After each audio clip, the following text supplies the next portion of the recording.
Good morning, everyone. Good morning, everyone. Good morning, Ritu. A warm welcome from Good morning. Good yes. morning. Thank you so much. Very good morning. A warm welcome. Thank you so much for becoming a part of Prism Learning Bits. We are on the week 3. Today, our topic is on managing conflicts, which whether you use it positively, don't diffuse it. We have certain protocols for the today's session. We'll have some tricks and tips, which are we will be using a chat box for our exercise. We will be having a poll, and I request all of you to put yourself in mute. So you all know that Prism is a good, a decade-old organization, and we would really appreciate that if you want to connect with us on the social media, you can follow @Prism Philosophy or #Prism Philosophy. As I said, that good decade organization having a presence not only to the corporate trainings, focusing on behavioral quality session, but also human process intervention, organization development consultancy, and having a skills academy in Solon. With the presence in national and international level, we have a very amazing mantra called excellence to eminence. We have already trained, now touching 100,000+ people and serving 50+ organization. Now, as we are mentioning that today topic, which is purely into the conflict and how to manage the conflict. So let's try and understand here is disagreement, differences of opinion, or conflicting perspective on key issues. They are inevitably arises in any context where people are working together. So in current scenario, in lockdown period, where you're spending more time with the people you stay with to help to stop the spread of coronavirus, it may mean you get into the more arguments or conflict with those around you. Well, let me share, conflict is not negative. It can bring a creative solution, new ideas, and often emerge from the cut and thrust of debate. A conflict can become frequently, sometimes as destructive or even for that matter, constructive. We know negative emotions may stir up, poisoning the atmosphere, undermining morale of the people, creating stress, destroying workplace relationships. But ultimately, this is likely to have an adverse effect on the performance. If ignored, it can escalate or spread to affect others. It can be costly in terms of time and money. It is therefore vital to manage conflict constructively. So in most conflict, they say neither party is wrong, neither, it's just that the different perceptions collide to create disagreement. Conflict is natural, and it is up to you to respond to conflict situations quickly and professionally. Conflict can bring a very positive if you deal with it openly. You can strengthen your work unit by correcting problems. It will give you a chance to learn more about yourself, explore views of others, develop productive relationship. And trust me, ladies and gentlemen, clear and open communication is the cornerstone of successful conflict resolution. With this note, I very warmly welcome you all on the Managing Conflict session, to be headed by Ritu, one of the very, strongest, highly dedicated professional of Prism. Now, before we start onto this, we have some certification programs, and in this, you can actually enroll in the future.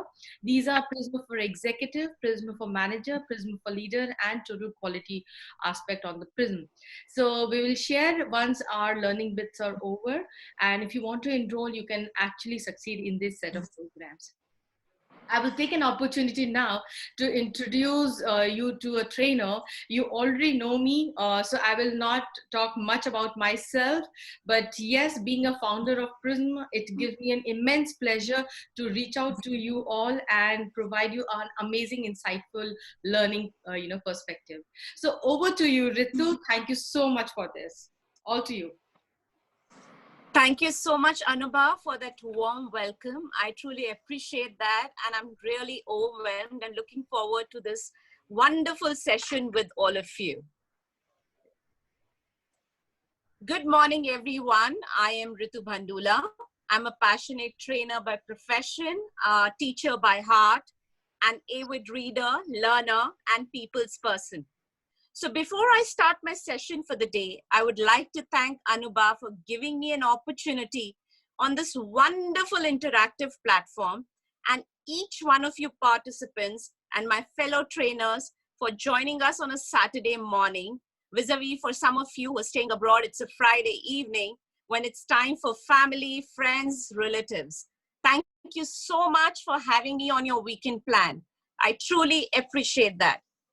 My lovely audience, we all are together here, unknown to each other, but connected with the blessing of technology, the powerful Zoom or Google Meet or Microsoft Teams, our companion, our true companion, I can say, in COVID era, circa 2020. We are in this conflict together with nature. The virus, I feel, has taught us the importance of human connection, succumb to virtual reality for time unknown. We all are going through a lot of emotions, unrest, uncertainties, insecurities, but the will to live and hope for a light at the end of the tunnel, that is what is keeping us afloat. So before I start today's session, I just trust that each one of you is doing well, taking care of yourself, and most importantly, today being the weekend, you have taken care of family needs and requirements. Else, I'm truly prepared to hear those lovely voices at the back who want you to attend to some household chores, then sitting in front of this teeny mini laptop with me. You're not alone, so listen. So you're not alone here. So listen attentively to your family. Smile back at your lovely wife and children and tell them, just an hour, and please keep my to-do list ready, and all shall be done to your satisfaction. So there wouldn't be any conflict there. Don't you agree? Simple, isn't it? Now, in today's session, I will not be going into hardcore management jargons because I don't believe in that. I would be dealing with real life solutions for conflict, both at workplace and at home. So I just request all of you to give me your listening ear, and I can assure you, you will have a lot in your goodie bag of knowledge and practice. So without any further ado, I hope all of you are ready. Let's get roll into a beautiful world of a change with a smile. I want all of you to smile and tighten your seat belt, and we are ready to take off virtually. So here we go. Now, what's more important for us is that before I dive into the managing conflicts part, I want you all to do something very small for me. Now, just think. Think about the time you had a conflict at work, or maybe at home, or with your boss, or with your parent, with your spouse, which we often have. Teenage kid this morning, last week you had it, or this morning before you sat on this teeny mini laptop with me, or last month.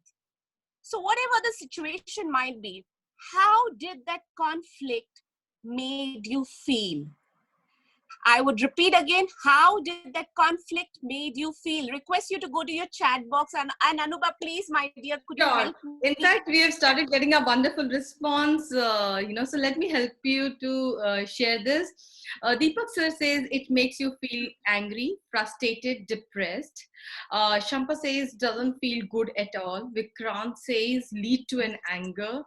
Siddharth says makes you feel more drained with an energy level. Bapita says it makes you feel down. Saurabh says it makes you feel annoyed. Pooja says sad. Insecure and irritated by Ram. Mayank says new challenges to come in. You feel disturbed. Vipin says you feel irritated. And Shilpa Vadva says very low morale. Okay, amazing. I mean, it's an insightful thought that we have got how people feel. Absolutely, absolutely. That's absolutely insightful, and what a fantastic response. Thank you so much, Anubha. Truly appreciate that. Now, all of you have given me these different words, and I really appreciate that. Whenever I've asked people about conflict, we always often come up with these words which you've given me. But I have never heard the words energized, excited, invigorated, and respected. You know why? Because this is a natural human response. We are human beings. When there's a conflict, we do feel angry, we do feel frustrated. Because conflict is when we feel threatened by our own identity, our own resources, our needs. We have needs and wants, right? And so these needs and wants aren't being met. And therefore, there's a natural stress response. And we end up having our heart rate go up. We have higher levels of stress. We lose access to what is called as the prefrontal cortex. I'm not going to go into the scientific or the medical terminologies more. I assure you of that. And we go into what Dale Goleman calls as amygdala hijack. Our brain is hijacked completely. And we're just not able to make that good, rational decision. So I believe it doesn't have to go that way.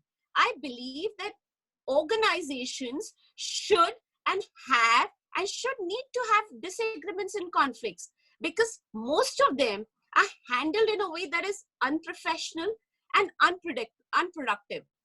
That's because we don't have or nurture the skills to have those productive disagreements.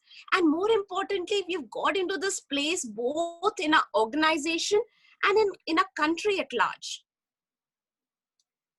Disagreement. When we hear this word disagreement, it is not being unkind, and that is what is the human intention, that if we disagree with somebody, that means we are being unkind to that person. And that is what is something which is detrimental to human interaction. So, ladies and gentlemen, I'm here on a personal mission today, with the cooperation of all of you, to diffuse to some extent the conflict within and outside you. So during the course of my session, or before the session, I just want you to close your eyes for a second and just inhale and just exhale. And now, think of conflict or disagreement as a normal, productive, healthy part of interacting with other human beings. Okay, let's change the energy here. Remember, when we disagree, with compassion, with empathy, with kindness, it has got a lot of positive effects. So it is not the word disagree which has got the negative effects. It is, you need to disagree, because when you have diverse opinions, it's only then you learn, isn't it? So, but unfortunately, what's happening is absolutely the exact opposite. Now, it is surprising if you see this graph, and this is a chart on a graph on workplace incivility, and this was done by a very famous lady called Christine Porin, and she's written a book called Mastering Civility, and I would highly recommend all of you to read it. It's absolutely amazing. She has done about 20 years of research on how more and more people are becoming rude at work. There's so much of rudeness at work. We are getting meaner to each other. And you realize that this has got its own cost to it. See the other facts. Now, this is a research which was conducted by CPP. You all would be well aware of the Myers-Briggs personality test, right? And this is showing that this is 2.8 hours per week the average employee deals with conflict.